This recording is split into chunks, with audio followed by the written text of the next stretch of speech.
supposed to eat. Damon McMillan is with Bay County Animal Control. Do not take your pets to the fireworks displays. That's the ideal thing, right? Exactly. I mean, if you do have a carrier, you know, you can make some exceptions, but you don't want your animal around that. It can cause hearing problems, scare your dog where it's skittish, it won't want to come around no more. So how best to protect your pets for the 4th? Now, what about the microchip thing? That's very important. Yes. Every animal that comes in our shelter or leaves has to be microchipped. The importance of that is that all the information of you is going to be on that microchip.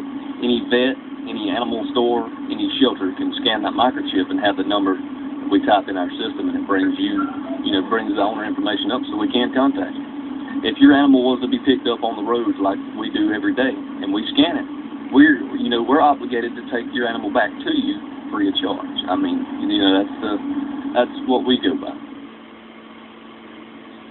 If you are interested in getting your pet microchipped, Bay County provides the service for $10 during normal operating hours. Get more information by calling Bay County Animal Control with this number, 767-3333. You can check this story and much more at mypanhandle.com. You'll find Problem Solver and features at the top of the homepage. I find it awfully interesting that they're concerned about pets with the loud noises of 4th of July. But when it comes to these motherfucking boom car punk motherfuckers, I don't see nobody trying to stop them motherfuckers. They're actually goddamn American enemies. It's absolutely amazing. It's absolutely amazing how it is. They're more concerned about the rights of animals than they are human beings. I wonder why there's never been any stories about these boom car punk motherfuckers, about the dangers that they do to people, how many millions of people that they have deprived them of their right to be able to live in their home in peace. How many ambulance and fire department people have they put in fucking danger and everything like that. But the truth of the matter is, cops love them. Why? Hey, you ask your neighbor to turn down their stereo, you got an enemy for life. That's right. Anytime anybody gets called, the cops get called on, you would have nothing to do with it. Automatically, you're suspect. So what's happened is the cops are partners and criminals in crime with the boom car punks. Hell, I tried to see about taking an idiot clown cop in Panama City, Florida, into court. June 15, I was promised to have a jury trial where I was going to send that motherfucker to prison on all the felonies that I know that motherfucker did. But they pussied out. That's right, they motherfucking pussied out.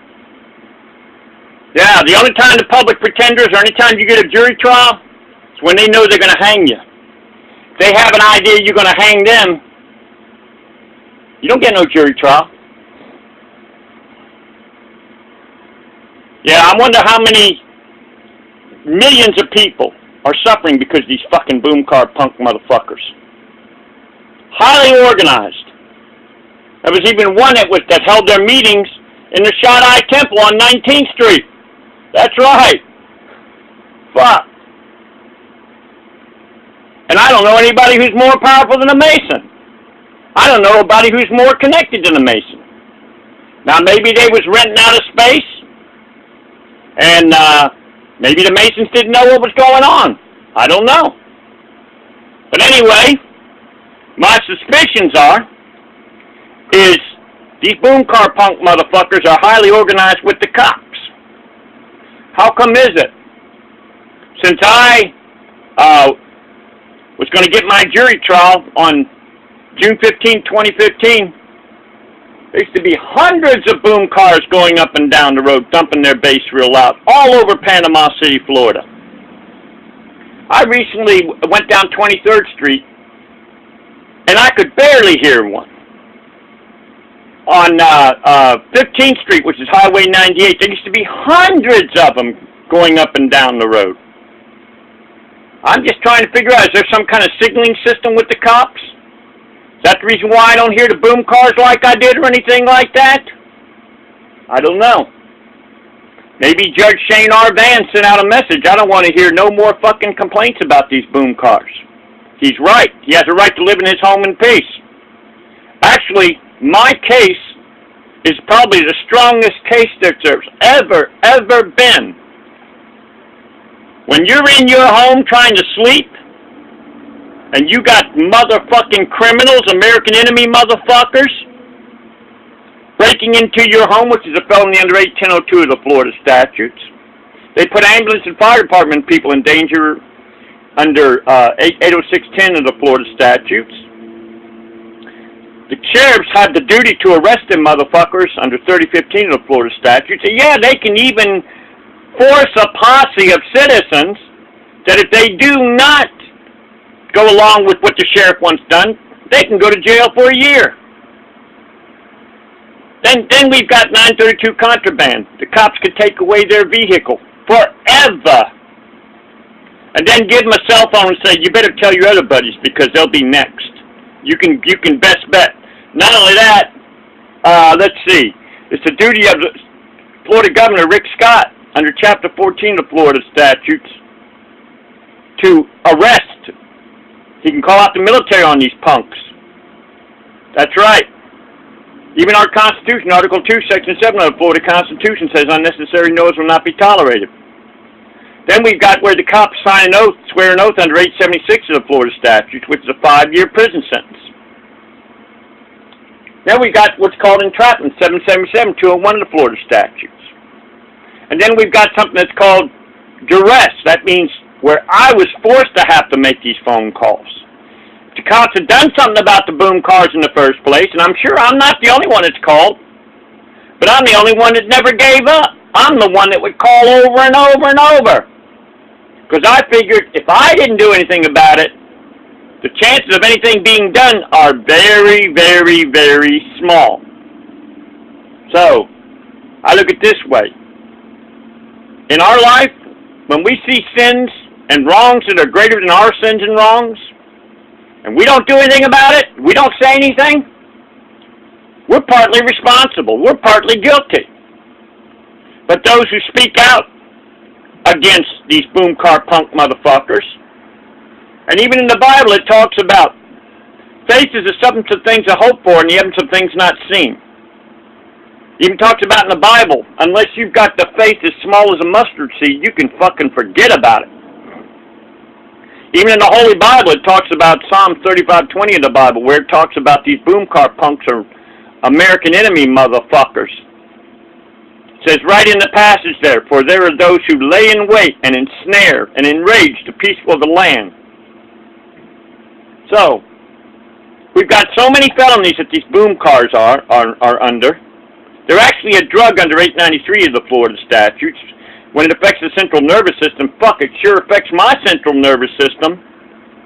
Made me to where I couldn't fucking sleep for years. Of course, I'm sure the cops knew it too. But the cops then, they take and they make sure that their cars are visible from the road. Why? They know they're not going to hear them fucking boom cars. And chances are the cops have got video cameras protecting themselves, but at the same time, so they can see them boom cars coming by and know which ones to target. And then them fucking idiots, they don't even protect their own home. They'll leave their cars out and put their families in risk. That I don't fucking understand at all. So, anyway, I, Jimbikeman, as of June 15th, 2015, I was supposed to have gotten a jury trial. I didn't get one, but I'll tell you what, I came in with a bunch of signs that showed where the cops were the criminals. I brought in signs where I showed that I had a right to do what I was doing.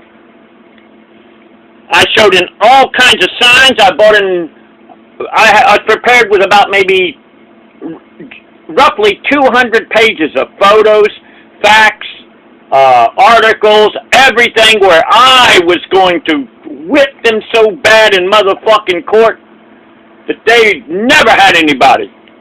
I even told Shane Arvan, I said, no attorney's ever put a case together better than I can. And evidently he sure didn't challenge me to it. And then the so-called prostituter, Brittany Forrester, probably somebody who just got out of law school and so she wants to become a mercenary for the state's attorney's office. She could have very easily, when those charges were brought up, she could have very easily said, I'm not going to prosecute him in the first place. But what did she do? She had me in pure uncertainty, hell, losing sleep, night after night for 6 months straight. These charges were filed in January. The maximum charges should have been under harassing phone calls. That's 365 of the Florida Statutes 1D. Is a maximum of 3 months. 3 months over. Why? Oh, they was dependent on maybe the facts are that I drank, smoked, did drugs, hung out at bars, was a troublemaker. No, I hung out at the library putting together my case to where I know they didn't have a fucking chance in hell to fucking win it. I never thought I'd see today that the cops would protect American enemy boom car punk motherfuckers, but let somebody by the name of a homeless person by the name of Richard Spanos quietly drink a beer. And he's in the woods, not bothering nobody. They'd arrest him on bullshit charges, which actually I found out in the Florida Standard Jury Instructions. You could tell a cop, hey, I'm drinking a beer, fuck you. I'm in control of myself, and you can't arrest me. But all these poor people, they don't know that. So I consider it a crime when the cops use people's ignorance against them. And ignorance of the law is no excuse. How much more does that apply to cops when they use people's ignorance of the law against them? So this is jimbikeman here. My 2 cents right there. And oh yeah, by the way, there's a fantastic guy named Kevin Wood who's been wrongfully prosecuted for many years, barred from the Bay County Courthouse. United States American Air Force captain who's only tried to do is help out the least lost in our society.